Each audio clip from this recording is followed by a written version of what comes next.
Hello, it is a great pleasure to be here with Norbert Becker, a good friend of mine for many years. Welcome, Norbert. Thank you, Keith. Norbert was one of the first people I met when I arrived in Luxembourg 30 years ago.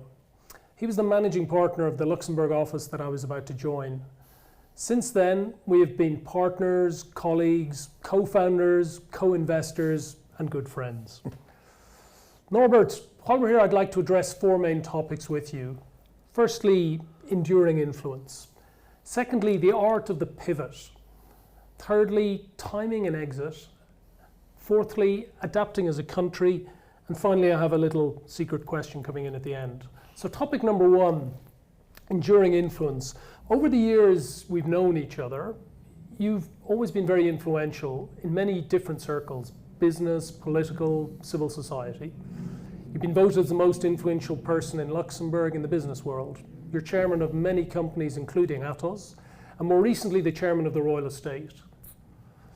In a more light touch, you're the only person I know who goes into a major French hospital as a patient and comes out as a board member.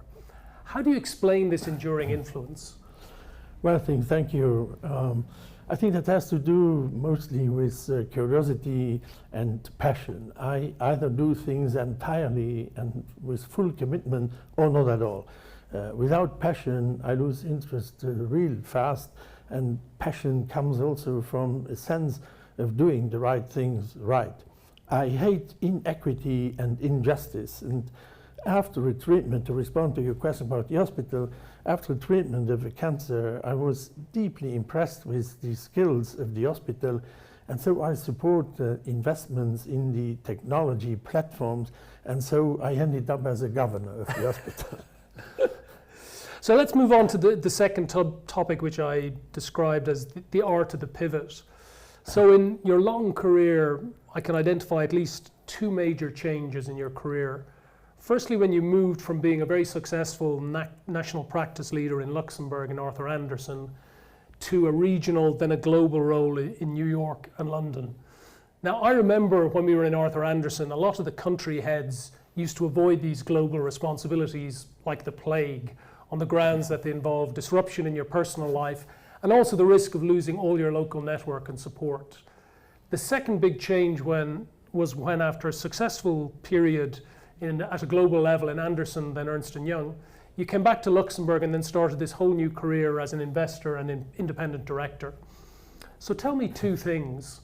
How do you know when the timing is right to make a pivot like this, and how do you make it a success?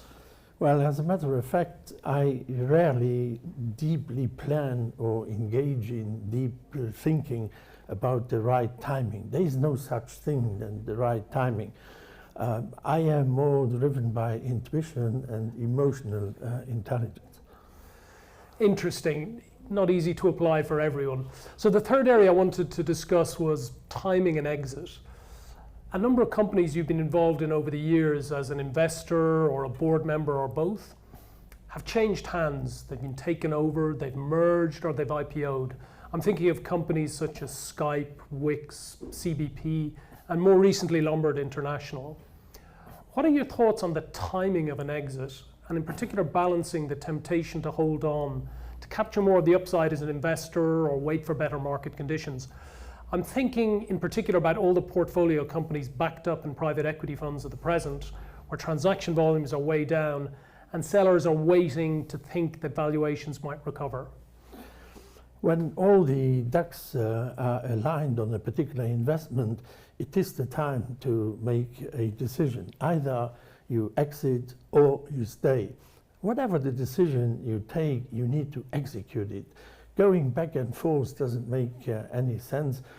Whichever decision you make, give yourself all the resources, internal, outside, external, required for success. Also, have a total commitment towards the objective. I think that is really, really important. But if in the course of the execution of your plan, you enter into unsurmountable difficulties, adjust your plan. So, in a similar thing around timing, adapting, how about the country? We can both remember working in a professional context that had involved telex machines and faxes. Our geopolitical context 30 years ago was that there were two main power blocks. It's a truism to say that change is the only constant. Having said that, over the last 30 years I've been in Luxembourg, the country has successfully navigated major changes in both the business and political world. If we look forward to the next 30 years, what do you think the challenges will be and what will this country need to do to adapt? Well, they say, usually size matters, but as a nation, I think small is beautiful. Small is beautiful because it adds agility, it adds the time to reaction, which are very fast, and that is really important because time is of the essence today. Nations are competing, and the first mover has clearly an advantage over the others, and Luxembourg has mastered every crisis. The country population has been for decades around 350,000. Now we are aiming 1 million pretty fast. Natives will be a minority pretty soon, and consequently changes have to occur to the political system. Luxembourg is open for business again, and zero growth utopists have returned to their studies, thank God. We are confronted with the war for talent, and appropriate repatriation facilities must continue. Housing is a real issue, cities must expand their areas for construction, and financing must be adjusted to today's circumstances. So I said there was a final question in there, and this one is, we'll call it the surprise question. And it's this: after so long in the corporate world, which has its codes, its values, its way of doing things, it measures things in quarters, it measures them in years. What's it like being chairman of a royal estate that's basically been there for centuries? Royal estates are governed by family charters that are indeed old. They have been written in the 18th century or even before. They are based on traditions and protocol, but they were very, very well written, and there is really no need today to adjust to them, just to apply them. And that's what I'm doing. Thank you, Norbert. That's been a great chat. Look forward to catching up on other subjects. Thank you, Keith. Thank you.